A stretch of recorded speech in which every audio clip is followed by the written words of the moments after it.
'Twas the night before Christmas, when all through the home, one boy would discover he'd been left all alone. You're watching Rocking at the Movies with Shane Comley-White. Don't forget to like and subscribe and leave me a comment. Merry Christmas, you filthy animal. Now, if you haven't guessed, we are going to be dealing with or delving into Home Alone. Now, Home Alone is one of the old school classic Christmas movies about a boy who gets left alone at home purely because of his attitude and the way that things just went completely crazy of way too many family members, way too much confusion, and the family just left him sleeping late up in the attic, and he didn't even know that his family had left.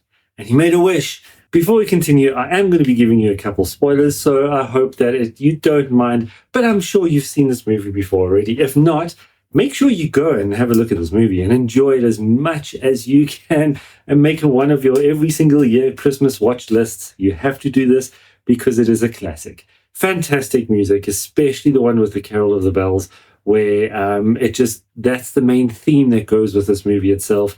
I love that. And it just, every time I hear that tune or that song, it just brings me straight back to Home Alone. Now, there's obviously a sequel. The sequel has a character or an individual that you might not be aware of that he was actually in this movie.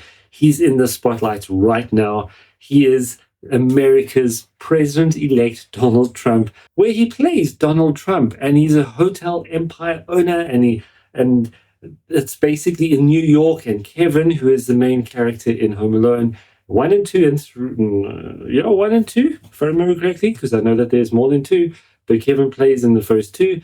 And he gets lost in New York. But we will touch on that one maybe at a later stage. If not in this whole advent calendar, because it's a surprise, you never know.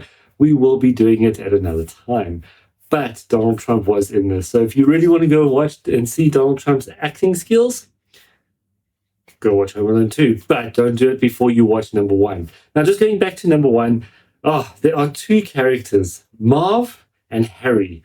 They are the 2 that are trying to rob all the houses of all the places that they know are empty during the holiday season. With all the lights, and one thing that got to me is, why do all the houses, or all the people who own the houses, decorate the houses and then go away? I love decorations. I love the Christmas vibe, and maybe one day I'll take you through a little bit of a tour of my house and see all the decorations that I put up and all that. But I don't understand why they decorate the house. Then they're not there to enjoy the decorations. They go away to a strange location that might not be as decorated as what it is. However, they did it. And you see these beautiful houses with all the lights and the decorations and the inside and the outside lighting. And it's beautiful. It's something that I've always wanted to be able to do. And Marv and Harry are from a group that you only find out a little bit later called the Wet Bandits, and they go around robbing the houses knowing that there's going to be no one there and it's going to be free reign for this entire suburb. Little do they know, Kevin is stuck at home, but he dupes them, and he kind of tricks them, and he makes them think that, oh my goodness, there are people there. And he does such amazing little things to scare them, first of all, to intimidate them, to add a lot of fear into them, and also confuse them until the jig is up, and Marv and Harry start to realize that it's only a little kid. They met their match. They didn't realize it was a tiny little boy, young little kid. But he had the courage, or the motivation to protect his home. And I would have loved to have been able to come up with all the exciting things that he did when it came to all the booby traps, the decorations that were put underneath the windows. When they climbed in the window, they cut their feet. The heating element that went on the door handle, so as he opened the door, it left an imprint on his hand. The flamethrower into the guy's head, which you'll see just now. You'll see snippets as I go along. One of my favorite ones was, and I think it's the most painful looking one, was when Harry went down into the cellar, and he found his way into the cellar, and he started climbing up the stairs to go into the house. But obviously he had no shoes on, because Kevin did a whole bunch of other weird and wonderful things to cause a lot of damage to them before they even got into the house. So you have to go and see all the different processes and the steps of what he did do. But there's two things that happened. One, he got electrocuted.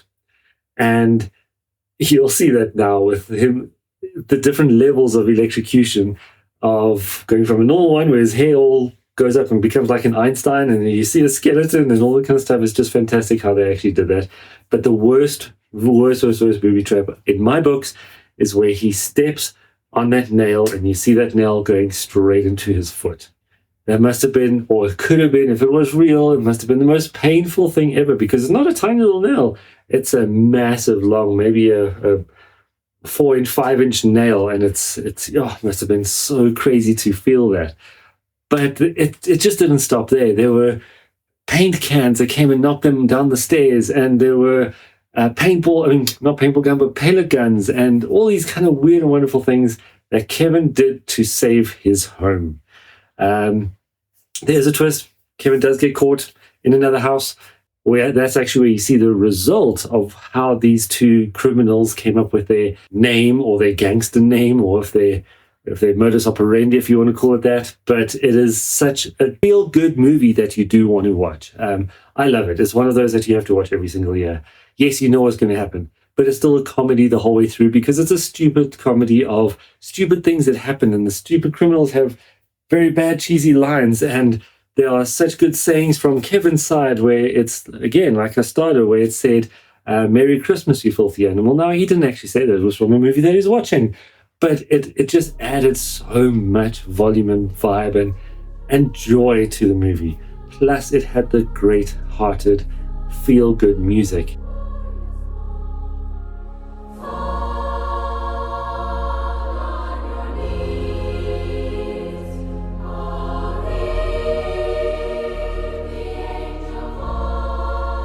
The parts where it made you feel sorry for Kevin, but then you started getting on Kevin's side. It's like, yes, I'm going to root for this guy because he's got what it takes. All right, so I'm going to encourage you. I'm going to stop talking, because that's what I tend to do. I talk way too much. So I'm going to encourage you to go and enjoy this movie as much as you possibly can. Watch it with me. I'm going to give you all these movies that are coming up every single day, and I challenge you to go and watch those movies. And when you do, give me your comments down below. Give me what you think that this movie could be rated at, and what your feeling is, and would you watch this again, and would this be something that you'd recommend to someone else? So give me those comments, please. Thumbs up, so that this channel can grow. This kind of content that is fun can be spread around, and I can bring you a lot more in a massive different range of content that I'm going to be launching from next year. So let me know what you think. You're watching Rocking at the Movies with Shane Comley-White. Don't forget to like and subscribe, and leave me a comment. Now, remember in the intro, I said that we are going to be giving a little bit of information at the end of every single video. And this is a way that you can actually be part of what we are doing. So this is the time I'm going to start explaining exactly what it is. And I'm going to encourage you to actually be part of all the productions that I am pulling off and bringing to you from HSD Productions. Now, have you ever wanted to be in the movies? Have you ever wanted to make a movie a reality? Now's your chance. You can actually do that. And the way to do that is by helping us. You could become an affiliated executive producer. And the way that that works is there's a super thanks button right here at the bottom of the screen. If you are generous enough to want to actually do a super thanks, first of all, you'll get a notice on the next video as a thank you for that. And then also you'll be putting in funds into our next production. Every single bit of money that comes from this channel specifically is going to be going into the next production. So it's going to be covering things like cameramen, actors, scripts, locations. So you will be contributing to the production of a movie. And you will have your name in the credits. You'll have your name on IMDb as a contributing executive producer or sponsor. And this is the one way that you can do it. Over the next few days, I'm going to be giving you a whole range of other things, and also a way that you can start supporting the current movie that I'm filming, which is called AA, and how you can start choosing your favorite assassin, which I'll get to next week. So you do not want to forget or miss out on that. So please don't forget, like, subscribe, hit the notification bell so you can keep up to date with all the content that I'm going to be bringing you. Thank you so much, everybody. I hope that you enjoyed this movie, and I hope that you really go and do watch it.